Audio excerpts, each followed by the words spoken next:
Hello everyone, good evening. You're watching Awaz News. I'm Kubrali, bringing you today's latest top stories of Canada. One woman has died after police say that she was pinned underneath a bus at a TTC station in Toronto's West End on Monday afternoon. It happened in the Bus Bay area at Royal York Station just before 1:20 p.m. At this point, it is not clear how the woman ended up pinned underneath the vehicle. Police said they are currently reviewing surveillance footage from the Bus Bay area. As of right now, we are still very early in the investigation and we are continuing to find out exactly what occurred, Inspector Errol Watson told reporters at the scene. We understand that this incident can be very traumatic for anyone who has involved or witnessed what happened. Please contact us. We can get you in contact with our victim services officers. Police have not publicly identified the victim at this point, and Watson said that officers are still working to notify next of kin. Royal York Station, meanwhile, is currently closed and trains are bypassing the station. In a statement released Monday afternoon, TTC CEO Mandeep S. Lally said the Transit Commission is heartbroken by the incident. We are working closely with the Toronto Police Service as they investigate the circumstances surrounding this tragic incident, Lally said. The safety of our customers, employees, and the public is our highest priority, and we are committed to fully supporting the investigation. Regular service resumed Royal York Station shortly after 4:30 p.m. York Regional Police are investigating another shooting in a residential area of Vaughan overnight. It happened in the area of Autumn Hill Boulevard and Thornhill Woods Drive at around 3:45 a.m. Police said one male was observed firing multiple rounds at a home on Chopin Boulevard. Police said no injuries were reported and the suspect fled the area in white SUV prior to the arrival of officers. Images from the scene show multiple shots in the front door of the home along with the shell casings in the driveway and on the front patio. Investigators note that there will be an increased police presence in the area while evidence is collected. Police confirmed last month that 6 shootings at 4 separate addresses in Vaughan have been linked. One of the homes that was targeted twice in the month is associated to a murdered member of the GTA tow truck industry, Alexander Vinogradsky, police said in September. Police have not confirmed if the latest incident is connected to the other 6, but noted that the shooting is being investigated as a targeted incident. Vaughan Mayor Stephen Del Duca said while he is disturbed that another shooting has been reported, he is relieved no one got hurt.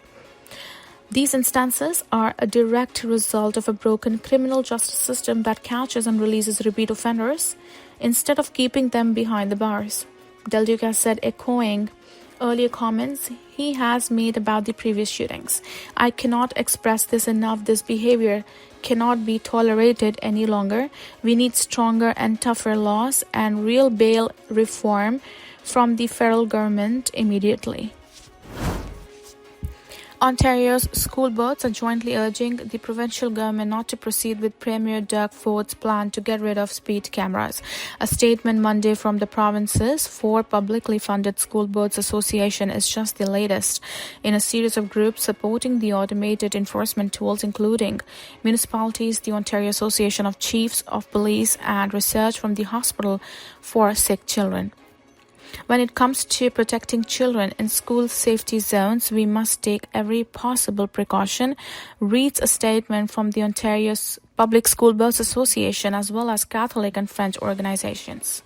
Ford has announced that his government will introduce legislation this month to prohibit the use of speed cameras across the province. The Premier calls the cameras a crash grab and has criticized several parameters of the program his government put in place, including the locations of some cameras outside school zones and the threshold at which tickets are issued.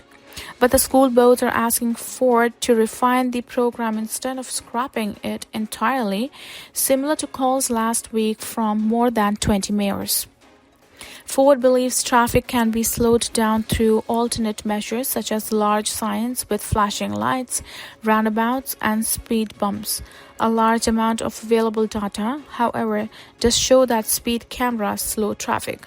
A July study from Sickets and Toronto Metropolitan University found the cameras reduce speeding by 45% in Toronto, and analysis from several other municipalities that use the camera also show reduced speeds. A 28-year-old man from Toronto has been arrested in connection with a firearm discharge incident that occurred last month in Etobicoke.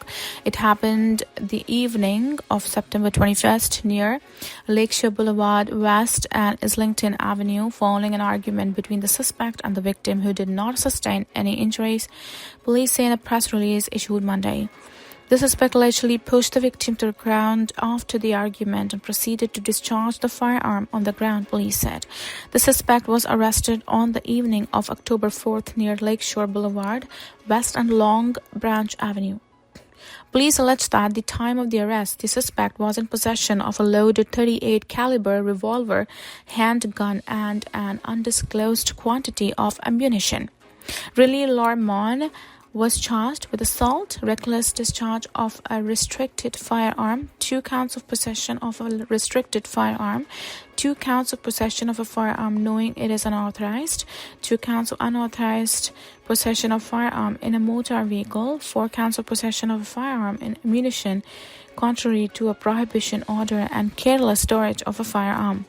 Lerman appeared in court to face the charges on Sunday. Anyone with the information regarding the incident is asked to contact police or Crime Stoppers anonymously.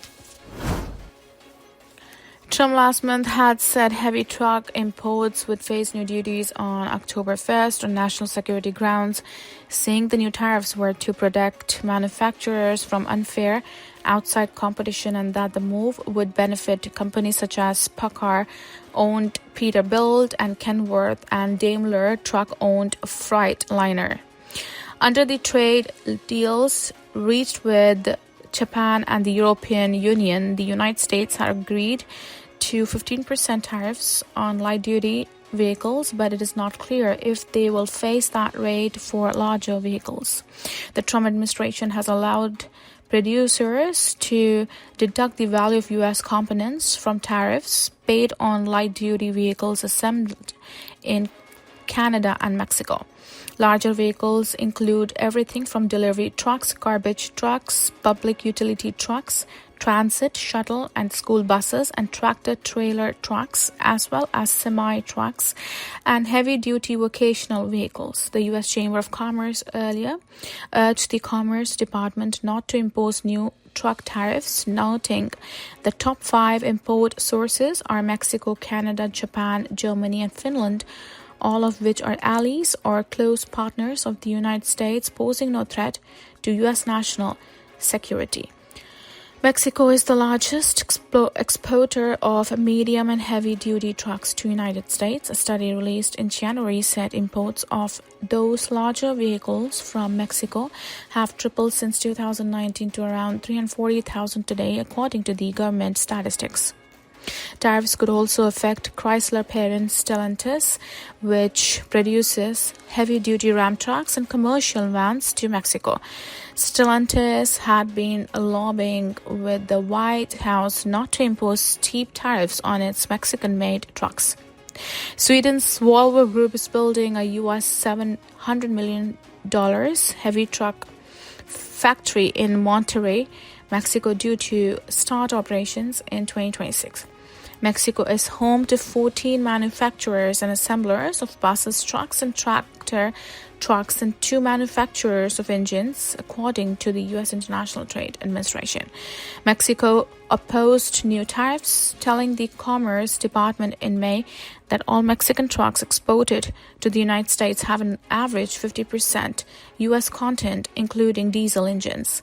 Last year, the United States imported almost $128 billion in heavy vehicles parts from Mexico, accounting for approximately 28% of total U.S. imports, Mexico said. Thompson said Marineland is accountable for the care of its remaining belugas after the deaths of 19 such whales at the park since 2019. The park's last killer whale, Kiska, died in 2023. The decision that was made last week to not grant the permits to export the belugas to China was based on the 2019 strengthening at the Fisheries Act and Criminal Code, which is intended to not allow for the exploitation of the belugas, Thompson said in Ottawa. So frankly, for Marineland to immediately respond with a request for federal funding is inappropriate. Asked if the federal government would honor that request, Thompson said it's not the point. Marineland did not immediately respond to a request for comment on Monday.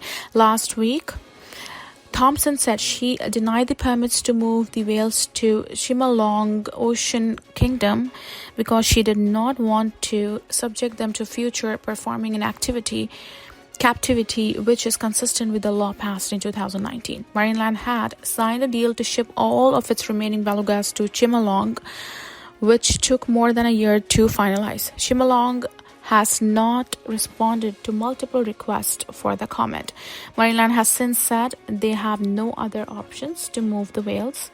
A proposed seaside sanctuary in Nova Scotia is not operational, nor has it received permission from several landowners to be able to use the land and the ocean.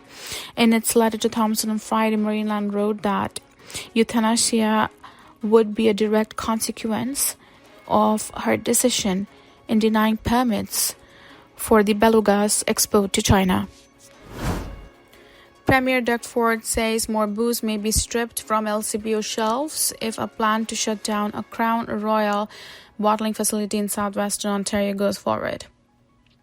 The company previously said the closure of a plant which employs nearly 200 people and has been operating for nearly a century was part of a plan to streamline its North American supply chain. Diageo will do over $765 million, more than any jurisdiction anywhere in U.S. or Canada, and they want to close down a plant. Over what? $8 million of wages they think they are going to save, Ford said. The LCBO's largest purchaser of alcohol in the entire world, and I will use that leverage to make sure we send a signal that we are pulling Crown Royal off our shelves as soon as the last person leaves the plant, and they can't deal with it. Ford said he will look at removing Smirnoff from store shelves next. That's what happens when you try to undermine the people of Ontario, the Premier said. These large corporations are going to be held accountable. Thank you for watching Awaz News. This is Kubra Ali. I'll see you tomorrow again. Have a wonderful evening.